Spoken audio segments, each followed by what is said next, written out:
नमस्ते, आप सभी का हार्दिक अभिनंदन है मेरे वी2 स्टडी ई नर्सिंग चैनल में। आज का हमारा टॉपिक है एनायन गैप। आज जानेंगे एनायन गैप बेसिकली होता क्या है। एनायन गैप होता है किसी भी पेशेंट में पॉजिटिव और नेगेटिव इलेक्ट्रोलाइट के बीच का डिफरेंस होता है, जैसे हम एनायन गैप के नाम से जानते हैं। एक बार क्लास को स्टार्ट करेंगे। चलिए क्लास को स्टार्ट करते हैं।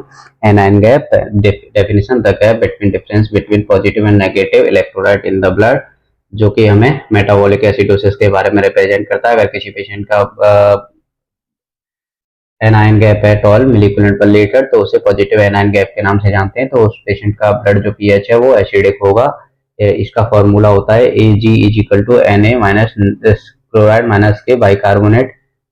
तो इसके लिए हमें या तो किसी भी पेशेंट का एवीजी चाहिए या फिर बीएमपी पैनल चाहिएगा, जिससे हम यूजुअली किसी भी पेशेंट का एजी निकाल सकते हैं, एनायन गैप निकाल सकते हैं। तो आपको सबसे पहले तो किसी भी पेशेंट का एवीजी चाहिए। एवीजी के हम पहले ही part 1, part 2, part 3 already discuss कर चुके हैं, जिसमें क्या रहेगा आपको नॉर्मल वैल्यूज और ये सारी चीजें आपको डिस्कस हो चुकी है कि सोडियम का नॉर्मल वैल्यूज क्या है, क्लोराइड का नॉर्मल वैल्यूज क्या है, बाइकार्ब का नॉर्मल वैल्यूज क्या है, जिससे कि हम इजीली किसी भी पेशेंट का हम इजीली एनायन गैप जान सकते हैं।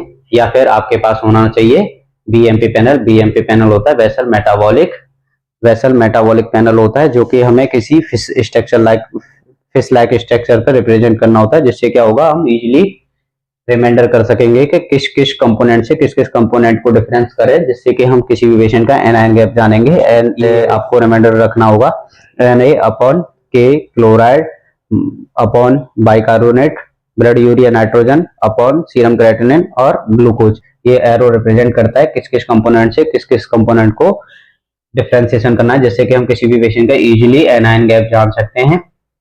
फॉर एग्जाम्पल, अगर किसी पेशेंट का सोडियम 138 है, पोटेशियम आपका 47 है, देखिए इस वाली कंडीशन में पेशेंट का डेथ हो जाएगा। ये एग्जाम्पल के लिए है। ये इतना पोटेशियम किसी भी पेशेंट में डेथ का कारण बनेगा। इतना पोटेशियम पेशेंट में बढ़ ही नहीं सकता। तो आपका क्लोराइड 99 है और बाइकार्बोनेट 18 है, ब्लड यूरिया नाइट्रोजन है जो 38 है, सीरम क्रेटिनिन है 1.7 और ब्लड ग्लूकोज आपके पेशेंट का 410 है। तो पेशेंट में एनायन गैप कैसे निकालें? अभी हमने एरो से जाना था कि एरो लगा के हम किसी भी तो किस किस कंपोनेंट को किस किस से डिक्रीज करना है वो जानेंगे। और एक बार ध्यान में रखेंगे आपका एजी फॉर्मूला को, एनायन गैप फॉर्मूला है सोडियम माइनस के क्लोराइड माइनस के बाइकार्बोनेट। अभी फॉर्मूला में फिट करते हैं वैल्यूज को। 138 सोडियम रख दिया, 99 आपने क्लोराइड रख दिया, बाइकार्बोनेट 18 रख दिया। और सबको कैलकुलेट अगर करेंगे तो 21 मिलीकुलेंट पर लीटर आपका वैल्यूज निकल के आएगा। अभी हमने पीछे पढ़ा था, अगर किसी पेशेंट का वैल्यूज ग्रेटर देन 12 मिलीकुलेंट पर लीटर है तो पॉजिटिव एनायन गैप में कंसीडर किया जाएगा। उस पेशेंट का ब्लड जो पीएच है वो आपका एसिडिक रहेगा। तो अभी हमारा जो वैल्यू निकल के आया 21 मिलीकुलेंट पर लीटर आया है, ये इससे हमने पता किया कि पेशेंट क्या है, पॉजिटिव एनायन गैप है और ब्लड का जो पीएच है वो एसिडिक है। Thank you.